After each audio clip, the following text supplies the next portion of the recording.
Going live. It is story time and part two of movie night. Okay, so I know it's been a minute, probably about a week, probably about two. Been resting up, you know, been going to the gym because your boy been getting fat. Oh my God, it's terrible. I had to go and do a couple of workouts, sit-ups, crunches, pumps of mine. You know, at that age now, you see this gray. Yeah, okay. Sexy to some. And it was my mom's birthday, so I had to wish mom a happy birthday. But let me get into this because I know you probably been waiting. And if you didn't, and if you haven't, you should been. And subscribe to my channel and you can hear more. Okay, so here we go. Let me finish this off. So the guys were over. I called them over. So it was me, T-Bone, Plute, Rob. Of course, Rob brought the drinks. Okay, and we already had the food set up. So we called Jackie. Hey, Jackie, you and the girls gonna come over, and okay, cool. It's about 7 o'clock. Y'all gonna come over, cool. So of course, my dad always go out on the weekend. Dad be gone till the next day. I was like, oh, I got this all planned. Dad ain't gonna be home. Okay, so I can get away with this. I got my big boy draws on. I got my big boy thoughts. So okay, we gonna do this. Now, always remember what my dad even told me, Murphy's Law. What can go wrong will go wrong. OMG. So, we got this all set up. We ready to roll. So, I set the little projector up. Yeah, we gonna watch this porno with these young ladies. See, back in the day, when I was growing up, it wasn't none of that craziness, shoot. It wasn't no craziness. You was all in fun. We drank, you kiss. If you get some, woo, woo, woo. Practice safe sex. However, whatever was gonna jump off. We young, hormonal young men. We hoping something gonna jump off. Okay, because these are some fine young ladies. Well, had no idea. 7 o'clock rolled around. Jackie and them was like, we on our way. Cool. So we sitting there shooting the shit, talking and everything. Got the projector hooked up, waiting on the young ladies to swing back. Cause Jackie stayed like two blocks, 3 blocks from me. So no problem. All of a sudden, there was a problem. Because I hear the doorknob twisting and I heard some keys jingling. I'm like, oh shit. Dad's home. And every time I mention this, because this is a story that has been told throughout the years. And when my cousin Rob tells it, he always teases me with this line that I said. When I turned around and told everybody, play sleep. Play sleep. So everybody like, what? I'm like, play sleep. So we all in different spots. Everybody pass like they sleep. Okay, they like they sleep. The sliding door open. It wouldn't be as bad if my dad didn't have to go through my room to get to his room. That's to be explained in another story. So my dad got to go through my room to get to his room. Not all the time, but some of the time, because he could normally just go through the back door or the side door that he made because his room was in the basement. Well, he comes through the door sliding, door open. We all laid out like we sleep. My dad just stood there like a statue. And man, if looks could kill, we all would have been dead. Okay? He just stood there. You could hear the crickets creak outside. You could hear a pin drop, silence. Like Martin say, silence. That's what it was. Well, he looking, and of course I look up, and he looked down. And when I say my cousin Rob teases me about this, I said when I looked up at him like an angel or like a little white kid. Hi, Dad. Man, when I said that, everybody looked up and looked at me. And my dad started counting. 1, 2, 3. Get out. I could have swore I heard 4, but he did say 1, 2, 3, 4. At least I thought he said 4, because I was trying to go right behind them brothers. And as I was getting ready to go right behind him, he said, "Where you going?" I said, "Didn't you say 1, 2, 3, 4?" And I was like, and I'm standing right in the doorway when he said that, and he said, And I said, if looks could kill. See, today's kids don't. I like how Bernie Mac say, go upside your head, knock the hell out of. When you did wrong, you got punished.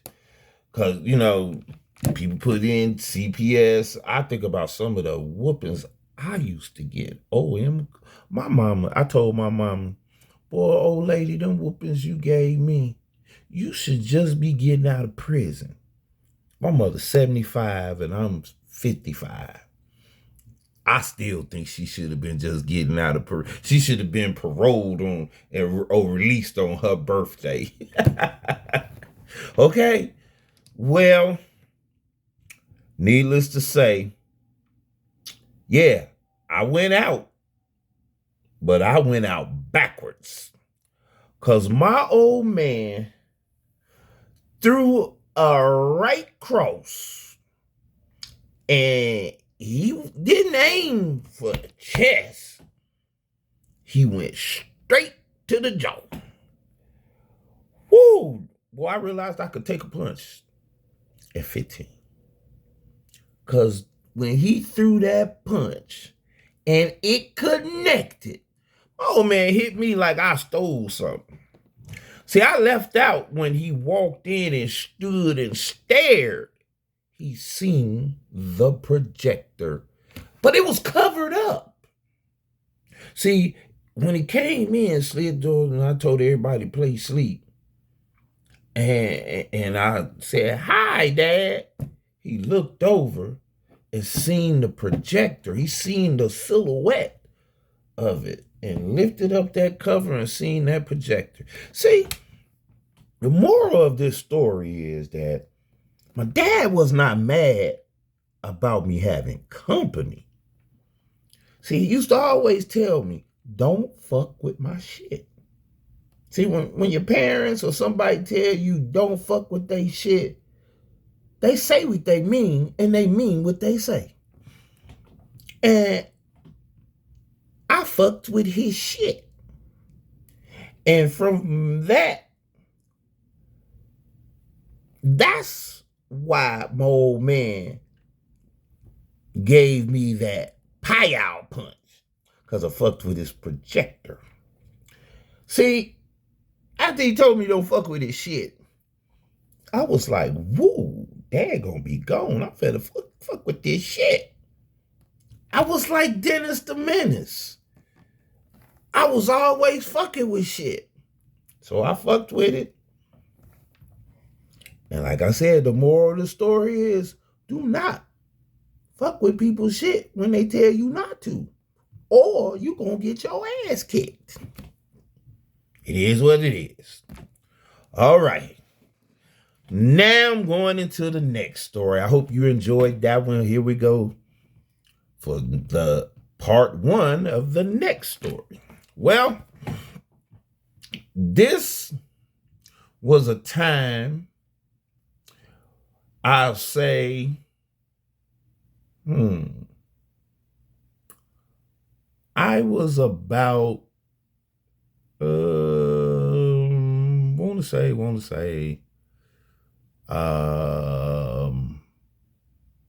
probably about 22. And I was living in Minneapolis, Minnesota. Okay. And I can't say I was living. I went to visit. Let me say this. Went to visit Minneapolis for the first time, 1984. Let me go there. Correct myself. And my friend moved there. I say her first name, Rhoda. Now, I always said she came home, visits. Hey, I'm in Minnesota. I'm like, I'm going to come visit you. So I was working for Gary Manpower, saved up my Skrilla, got my little Skrill together, traveling expense. Take the Greyhound bus, go to Minneapolis. Now, my purpose was not just to go see her, but it's because she told me that she had been telling some people about your boy's skills on the court. I got to thank my boy T-Bone for that, because T-Bone used to drag me, him and Plu, and I even say my cousin, he used to drag me too. Gino. Well, I used to get dragged until I became an expert.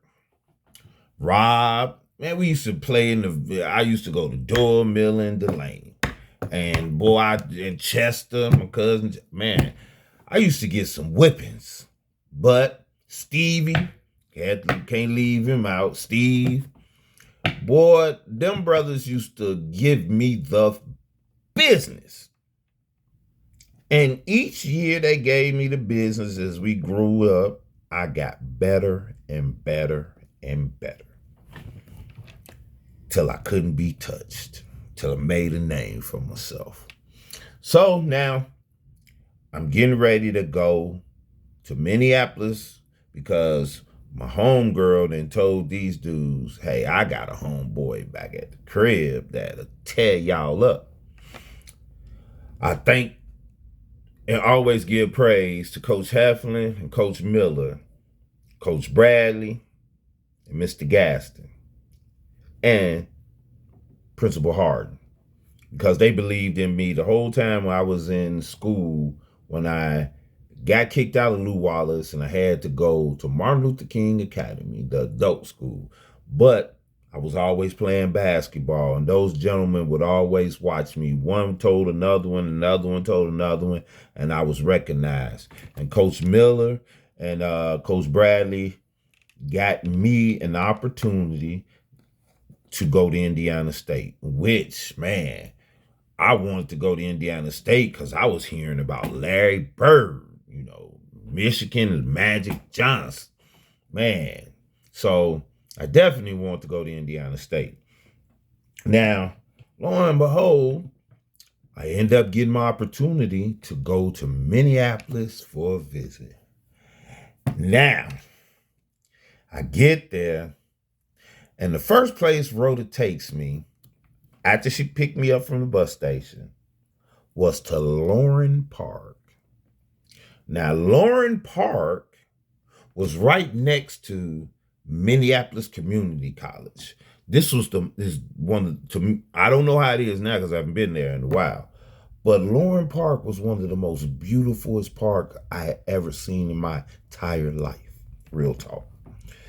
This park, grass, and the geese, they was crazy. So, nobody don't fuck with no geese. But they had a pond, like a little man-made pond. And in that pond, I had never seen this before. Goldfish, man, this big, just big goldfish swimming around. And people, black, white, Hispanic, Chinese, cause see, I say black. Some people may say, what about Africa? Because we all African. We African descent, so black. Black men and women and Hispanic, Italian. I seen all ethnic groups in this park. And they were feeding the goldfish. People had loaves of bread and just throwing it in pieces in there, and the goldfish was just eating it up. You could see the water was so clear and everything. Now, the park was in a central location. Excuse my luck being tongue-tied.